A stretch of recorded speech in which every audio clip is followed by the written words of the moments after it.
बड़े बड़े नाम, पैसे वालों के बच्चे, हाई क्लास पार्टी और मौज मस्ती।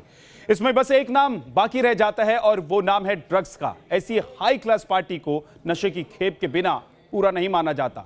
ऐसी कई तस्वीरें दुनिया के सामने आ चुकी हैं जहां बड़ी बड़ी पार्टियों में रेड पड़ती है, बड़े बड़े चेहरों के पोल खुल जाते हैं। लेकिन सवाल है कि तमाम पाबंदियों और कड़े कानून के बावजूद नशे की एक खेप आती कहां से है।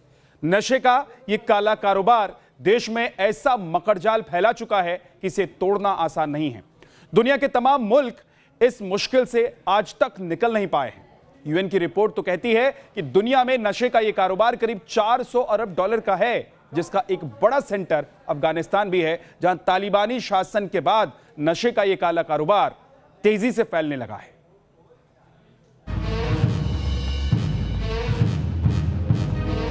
पार्टी में तेज म्यूजिक और रगों में दौड़ता मध्यम सा नशा, जो शरीर को दिमाग से और दिमाग को शरीर से कुछ पलों के लिए दूर कर देता है। नशे की ऐसी लत को so called high class society अपनी शौक मानती है।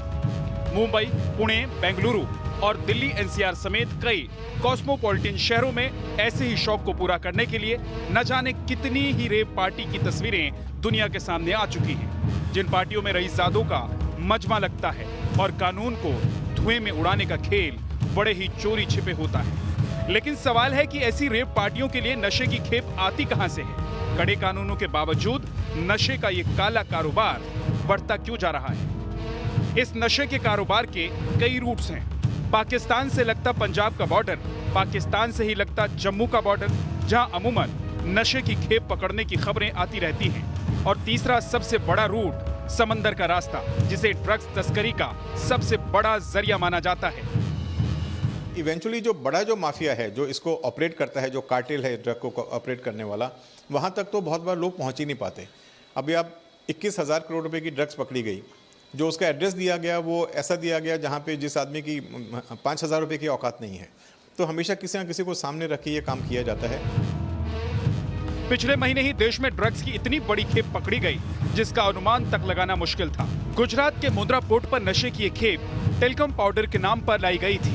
कंसाइनमेंट मुंद्रा पोर्ट से आगे निकलती उससे पहले ही डायरेक्टरेट ऑफ रेवेन्यू इंटेलिजेंस यानी DRI ने उसे पकड़ लिया। नशे की इस खेप में 3,000 किलो हेरोइन तस्करी के जरिए भारत लाई गई थी। इसकी कीमत 9,000 करोड़ से ज्यादा बताई जा रही है।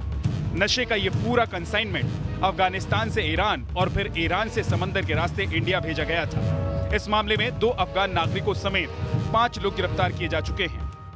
करोड़ों हजारों करोड़ रुपए की ड्रग्स जो है वो पिछले तकरीबन साल भर में इस देश में आ गई, अफगानिस्तान से, ईरान के माध्यम से। अब वो सब कहीं ना कहीं उसमें से आधी 75 भी ड्रग्स जो है वो स्ट्रीट लेवल पे अगर भारत में बांटी गई तो बहुत बड़ी क्वांटिटी है, और बाद में फिर यहाँ से इंडिया को कॉन्ड्यूट बना के उसको दूसरे देशों में भी एक्सपोर्ट किया जाता है।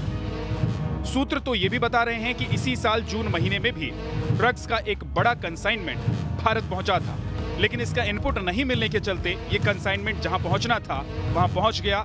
मुमकिन है नशे की ऐसी ही खेप अब छोटे छोटे ड्रग्स कार्टेल के जरिए बड़े बड़े शहरों तक पहुंचाई जा रही है, जो देश की सेहत और अर्थव्यवस्था दोनों पर चोट कर रही है।